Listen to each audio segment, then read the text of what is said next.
ప్రజా సంక్షేమమే ధ్యేయంగా టీడీపీ పాలన సాగిస్తుందని, విధ్వంసం నుంచి వికాసం వైపు ప్రజా పాలనను తీసుకువెళుతున్నామని ముఖ్యమంత్రి నారా చంద్రబాబు నాయుడు పేర్కొన్నారు. రెండవ రోజు మహానాడు కార్యక్రమాన్ని ఉద్దేశించి వారు మాట్లాడుతూ తెలుగుదేశం పార్టీలో కార్యకర్త అధినేతగా సుప్రీంగా ఉంటాడని, 43 సంవత్సరాలుగా తెలుగు జెండా రెపరెపలాడుతూ ఉందంటే అందుకు కారణం కార్యకర్తల నాయకుల త్యాగాలే అన్నారు.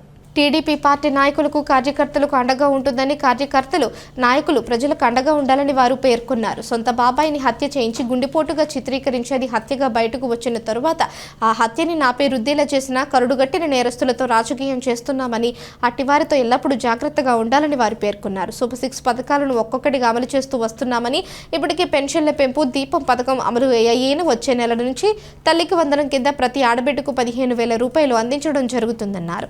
ఆగస్టు 15వ తేదీన ప్రతి మహిళ ఆర్టీసీ బస్సులు ఉచిత ప్రయాణం చేసేలా మీ ముందుకు తీసుకువస్తున్నామని వారు పేర్కొన్నారు. గట్టిగా అందరం కూడా ఎన్టీఆర్ అంటే గట్టిగా మీరు అమర్హయని గట్టిగా చెప్పాలి, రీసౌండ్ రావాలి.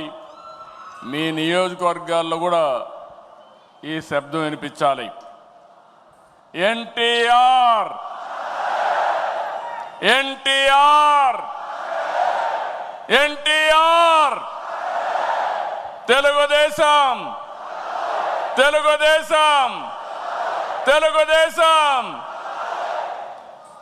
ఇప్పుడే మనం చూసాం, యుగ పురుషుడు మనల్ని ఆశీర్వదించడానికి స్వర్గం నుంచి దిగొచ్చి నిండు మనసుతో ఆశీర్వదించాడు.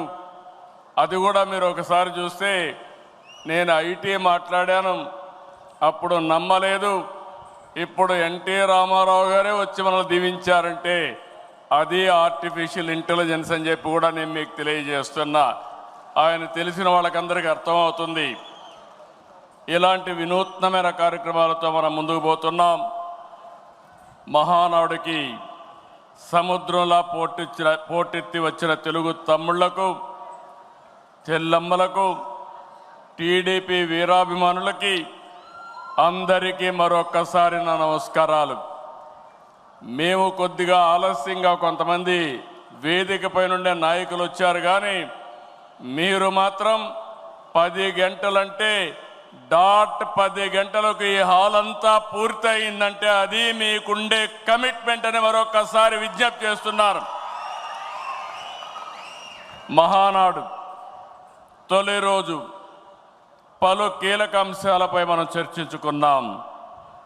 నిన్నటి మహానాడు చర్చలు ఎంతో అర్థవంతంగా పార్టీని మరింత బలోపేతం చేసే విధంగా, రాష్ట్ర ప్రజలకు మేలు చేసే విధంగా సాగాయి.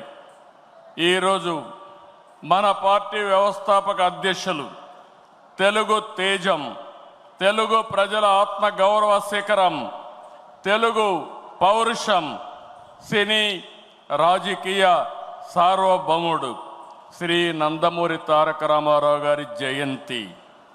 సాధారణంగా ఒక వ్యక్తిని కానీ, ఒక సినిమా హీరో కానీ, ఒక రాజకీయ నాయకుడిని కానీ కొంతమంది వ్యక్తులు, కొన్ని సమూహాలు, కొన్ని వర్గాలే అభిమానిస్తాయి. కానీ తెలుగు జాతి మొత్తం అభిమానించే, ఆరాధించే, గుండెల్లో పెట్టుకునే ఏకైక నాయకుడు నందమూరి తారక రామారావు గారు. ఎన్టీఆర్ జయంతి అంటే తెలుగు జాతికి ఒక పండుగ రోజు, ప్రతి ఒక్కరూ స్మరించుకునే రోజు. మనకు తెలిసిన, మన కళ్ళ ముందు కనిపించిన యుగ పురుషుడు ఒకే ఒక వ్యక్తి, ఎన్టీఆర్. ఒకే వ్యక్తి 2 రంగాల్లో రారాజుగా రాణించడం మనం చరిత్రలో చూడలేదు. ఎన్టీఆర్ జీవితంలో ఎన్నో మలుపులు, మరెన్నో మెరుపులు, ఇంకెవరి జీవితంలో చవి చూడని మజిలీలు.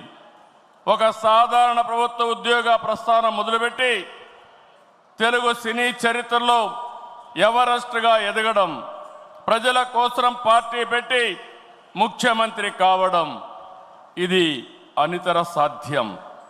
ఎన్టీఆర్ జీవితం పూల పాన్పు కాదు, నిరంతరం పోరాటాలతోనే ఎదిగారు. స్వీయ క్రమశిక్షణ, నీతి నిజాయితీ, పట్టుదల ఆయన ఆయుధాలు.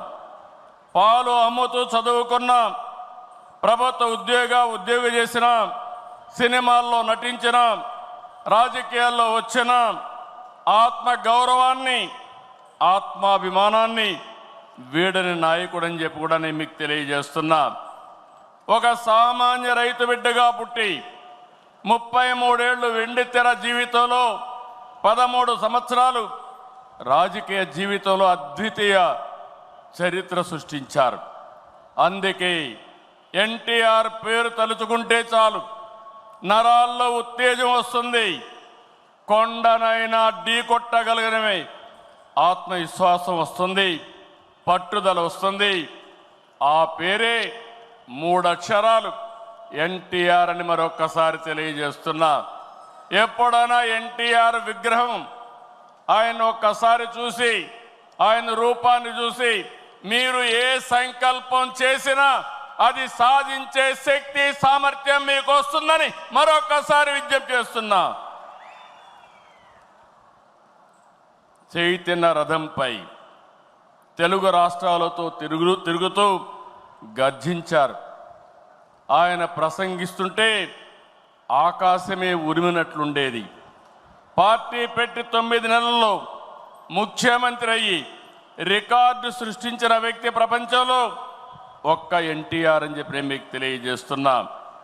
ఎన్టీఆర్ అంటే పేదోడికి భరోసా, రైతులకు నేస్తం, తాడి పీడిత ప్రజలకు ధైర్యం, యువతకు భవిష్యత్తు, మహిళలకు అండ, కార్మికులకు అభయం. అన్ని వర్గాలు కీర్తించే ఏకైక నాయకుడు ఎన్టీఆర్. తనను వెండితెర విలవేల్పును చేసిన తెలుగు ప్రజల రుణం తీర్చుకోవడానికి ఆయన రాజకీయాల్లోకి వచ్చారు. అందుకే ఎంత కష్టమైనా వెనుకడుగేయలేదు. 60 సంవత్సరాల్లో రాజకీయాల్లోకి వచ్చి చరిత్ర సృష్టించిన వ్యక్తి. ప్రజలపై నుండే ప్రేమాభిమానాలు, అవినీతి రాజకీయాల్ని కడిగి పారేయాలనే పట్టుదల ఆయన రాజకీయాల్లోకి తీసుకొచ్చింది. సమాజమే దేవాలయం, ప్రజలే దేవుళ్ళు అనేది పార్టీ సిద్ధాంతంగా మార్చారు. అధికారం అంటే బాధ్యతని చాటి చెప్పారు. పదవంటే సేవ చేసే అవకాశమని నిరూపించారు. పాలకులంటే సేవకులని చెప్పి దేశ రాజకీయాల అర్థాన్నే మార్చిన ఏకైక నాయకుడు ఎన్టీ రామారావు. ఎన్టీఆర్ పార్టీ పెట్టి కూడు గూడు గుడ్డ తన విధానం అని చెప్పారు. పార్టీలో ఇల్లు, నాగలి, చక్రంతో తన ప్రాధాన్యతలు వివరించారు. 43 ఏళ్ళు ఎన్టీఆర్ రూపొందించిన పసుపు జెండా శాశ్వతంగా ఉంటుంది. తెలుగు జాతి ఉన్నంత వరకు ఎన్టీఆర్ గుర్తుంటారు. ఈ జెండా ప్రజలకు సేవ చేస్తుందని చెప్పి కూడా నేను మీకు తెలియజేస్తున్నా. పసుపు జెండా అంటే దేశ రాజకీయాల్లో కొత్త ఒరవడికి నాంది పలికిన జెండా, తెలుగువారి అభివృద్ధి పదాన నడిపించిన జెండా, తెలుగువారి ఆత్మ గౌరవాన్ని చాటి చెప్పిన జెండా, తెలుగు ప్రజల్లో ఆత్మవిశ్వాసాన్ని నింపిన జెండా, ఆడబిడ్డలకు అండగా నిలిచిన జెండా, రైతన్నల కన్నీరు తుడిచిన వెన్నంటే ఉన్న జెండా, విజన్తో తెలుగు జాతికి విజయాన్నిచ్చిన జెండా, తెలుగు ప్రజల నమ్మకం, విశ్వాసం, భవిష్యత్తు, భరోసా తెలుగుదేశం జెండా. ఆ జెండా చూస్తూ ఉంటే ఎక్కడ లేని విశ్వాసం వస్తుంది. ఇది శాశ్వతంగా ప్రజలకు అండగా ఉంటుందని మరొక్కసారి ఎన్టీఆర్ సాక్షిగా మీ అందరికి విజ్ఞప్తి చేస్తున్నాం. సంక్షేమం, అభివృద్ధి, సుపరిపాలనతో కొత్త వరడికి శ్రీకారం చుట్టిన వ్యక్తి ఎన్టీఆర్. పేదవాడికి పట్టెడన్నం పెట్టాలని 2 రూపాయల కేజీ బియ్యం, అందరికీ పక్కా ఇళ్ళు, బడుగులకు జనతా వస్త్రాలు అందించారు. వృద్ధాప్య పింఛను, 50 రూపాయలకే హార్స్ పవర్ విద్యుత్తు, గురుకుల పాఠశాలల ఏర్పాటు, పిల్లలకు మధ్యాహ్న భోజన పథకం, మహిళలకు ఆస్తి హక్కు, సాగునీటి ప్రాజెక్టుల నిర్మాణం, ఉద్యోగ కల్పన, పరిశ్రమల ఏర్పాటు, రోడ్ల నిర్మాణం, ఇలా సంక్షేమాన్ని అభివృద్ధిని సమతుల్యం చేశారు. పటేల్ పట్వారీ వ్యవస్థ, సింగిల్ విండో విధానం, బీసీలకు మహిళలకు స్థానిక సంస్థల్లో రిజర్వేషన్లు తీసుకొచ్చారు. రాజకీయాల్లో రాకమునిపే సేవాభావం ఉండే వ్యక్తి ఎన్టీ రామారావు గారు. 1952 సంవత్సరంలో రాయలసీమ కరువు వస్తే జోలి బట్టి డబ్బులు వసూలు చేసిన వ్యక్తి. 1962లో భారత చైనా మధ్య యుద్ధం వస్తే విరాళాలు సేకరించిన వ్యక్తి. 1965లో భారత్ పాకిస్తాన్ మధ్య యుద్ధం జరిగినప్పుడు 1972లో రాష్ట్రంలో కరువు వచ్చినప్పుడు 1977లో దివిసీమ ఉప్పెన మీరు చూస్తే వేలాది మంది చనిపోయారు. అలాంటి సమయంలో నేనుంటానని చెప్పి అండగా నిలిచిన వ్యక్తి నందమూరి తారక రామారావు గారని చెప్పి నేను మీకు తెలియజేస్తున్నా. మార్చి 29, 1982 తెలుగుదేశం పార్టీ ఏర్పడిన రోజు. నిన్న మార్చికి 43 సంవత్సరాలు. ఇప్పుడు మిమ్మల్ని చూస్తూ ఉంటే రోజు రోజుకు మీ ఆదరణ పెరుగుతూ ఉంది. 4 దశాబ్దాలైంది. ఎన్నో మైలురాళ్లు దాటాం, ఎన్నో విజయాలు, ఎన్నో అనుభవాలు. ఎన్టీఆర్ ఆశయాలు, సిద్ధాంతాలని ముందుకు తీసుకెళ్తున్నాం. ఆయన స్ఫూర్తితోనే సంక్షేమానికి, సంస్కరణలు, అభివృద్ధికి పెద్దపీట వేస్తున్నాం. 2024 ప్రజలిచ్చిన తీర్పు, విధ్వంసం నుంచి అభివృద్ధి వైపు ముందుకు పోతున్నాం. పేదరికం లేని సమాజం కోసం మన నాయకుడు తప్పించారు. ఆయన ఆశయం కోసం నేను ఒకటే ఆలోచించాను, శాశ్వతంగా జీరో పావర్టీ. అంతేకాదు, శాశ్వతంగా పేదరికం లేకుండా చేయడమే కాకుండా ఆర్థిక అసమానతలు తగ్గించి ప్రతి ఒక్కరి జీవితంలో జీవన ప్రమాణాలు పెంచాలనేది తెలుగుదేశం పార్టీ సంకల్పం అని చెప్పి కూడా నేను మీకు తెలియజేస్తున్నా. అందుకే నిన్నే మనం చూసాం, ఈరోజు కూడా మనం కంటిన్యూ చేస్తున్నాం. నా తెలుగు కుటుంబం, 6 శాసనాలు, ఈ 2 కూడా ఒక గేమ్ చేంజర్గా తయారవుతాయి. నేను ఏమాత్రం అనుమానం లేదు, మీలో స్ఫూర్తి చూస్తున్నా. ఎన్టీ రామారావు గారి ఆశీస్సులు ఉన్నాయి. మనం అందరం కష్టపడదాం. 2047కి ప్రపంచంలోనే ఒక అగ్రజాతిగా తెలుగు జాతి తయారవుతుంది. ఇది ఒక సంకల్పం. ఆ సంకల్పాన్ని ఈ కడప మహానాడులో ఎన్టీఆర్ సాక్షిగా మనం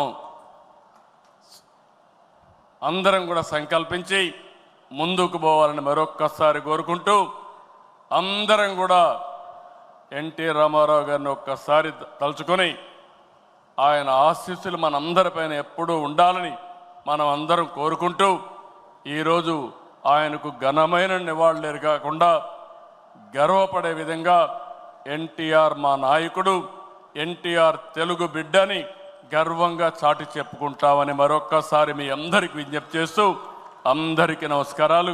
థ్యాంక్ యూ.